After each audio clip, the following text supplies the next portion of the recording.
কি বিচার রয়েছে? বিচার উচিত বিচার করবো। মহারাজ বেনি, তুমি সত্যি বিচার করো। যদি সন্তান আমার ভুল করে থাকে, এখনই যদি আমরা শিক্ষা না দিই, তাহলে পরবর্তীতে আরো বড় ভুল করতে পারে। অবশ্যই শুনি। বলো। আমি লক্ষ্মীন্দরকে যদি বিচার করে দেই, তাই দিব আমি ওই লক্ষ্মীন্দরকে আজীবন কারাবাস। এত বড় ঘটনা, এত বড় কলঙ্ক, হ্যাঁ, এই সামান্য বিচার, এই বিচারে আমি সন্তুষ্ট না। তবে কি চাও তুমি? আমি লক্ষ্মীন্দরকে এই অস্ত্র নিয়ে তার মুন্ডটা ছেদ। আমি বিচার চেয়েছি, তোমার ছেলের জীবন না। তোর তো এমন কি বিচার চায়? যে ছেলে নিজের মা বাবাকে চিনবে না, তাহলে অন্য মেয়েকে চিনবে না, তারপরে যে অন্য বউকে চিনবে না, তারপরে যে ছোট ছোট মেয়েকে চিনবে না, দিনের পর দিন এইভাবে অত্যাচার করে যাবে। ক্ষমা করতে পারি, একটি শর্ত আছে। কি শর্ত? যদি পেলোয়ার ছেলের বিয়ে দিতে পারে। তুমি আর অন্য কোনো বিচার চাইতে পারলে না আমার নিকটে।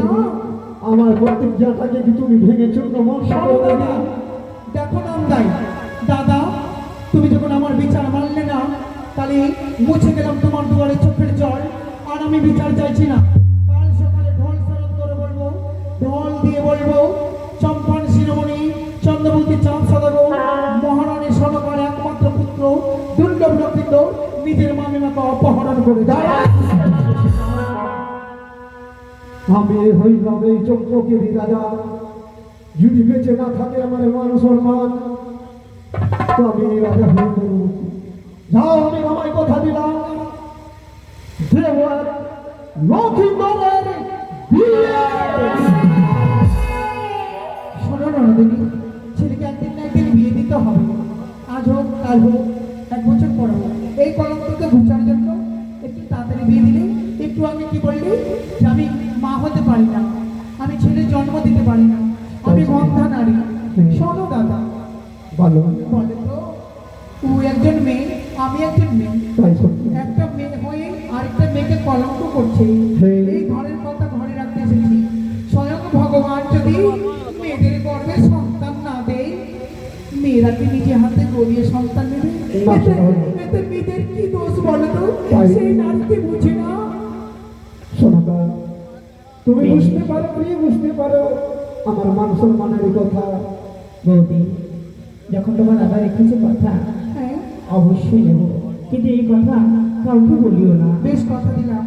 আমার আমার গর্ভে সন্তান না হলে আমি মায়ের জান, আমি একটি মেয়ে ছেলে। মায়া মমতা আমারও মনে আছে। ভাগনাকে আমি নদীতেই ক্ষমা করেছি। সবই ঘরের কথা ঘরে রাখার জন্য আমি এসেছি। বেশ বেশ, তাই হবে। তবে তুমি আমার মাথায়কে ক্ষমা করে দাও। ঠিক আছে ভাগনে ঠাকুর, আর কোনোদিন অন্যায় কাজ করবে না, আমাকে ক্ষমা করে দাও। শোনো ভাগনে, তোমার মায়ের জায়গায় যে কোনো মা থাকলে তার মেয়ে ছেলের মায়া, ছেলের ব্যথা কেউ সহ্য করতে পারে না, তাই ক্ষমা করলাম। কিন্তু মনে মনে তোমার ছেলে কি বলে জানো? কি বলছে বলো? আর ছোট রে বড় হয়ে কি বলছে জানো? আয় দরজা খুলে দেখো যারে করুক দাঁড়িয়ে বিয়া বসে যাইয়া বইয়া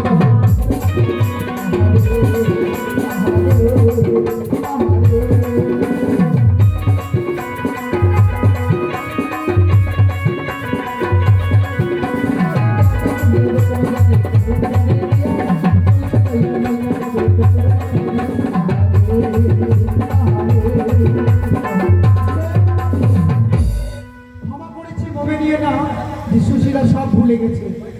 কিন্তু একটি কথা, এবং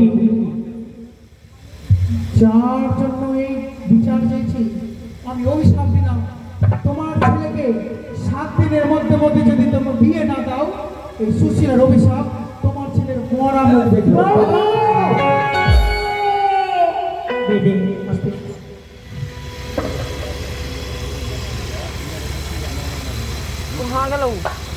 ये देखिए सुशीला और लक्ष्मण का रोल देखकर खुश होकर अपने पवन पात्रों ने हाथों से दृष्टि विधान और 5 रुपये दक्षिणा कुल मिलाकर 25 रुपया। गुप्तदान कौन किए थे? महागामी